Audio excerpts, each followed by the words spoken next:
Yektinin Martika.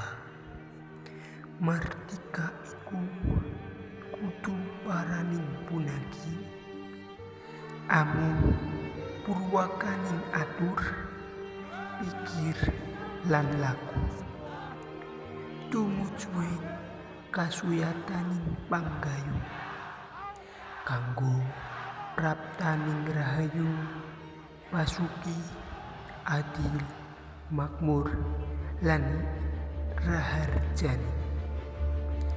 Uga kanggo mijiling kasampurnaan jati tumrap nusa, kanthi olah krida pikiran lan laku kang sakmetine lan sakbenere, tumuju ing jayaning bangsa lan negara, supaya adoh saka rempeting catu lan kalabedu, cedak ing guyub, rukun, rosa lan santosa.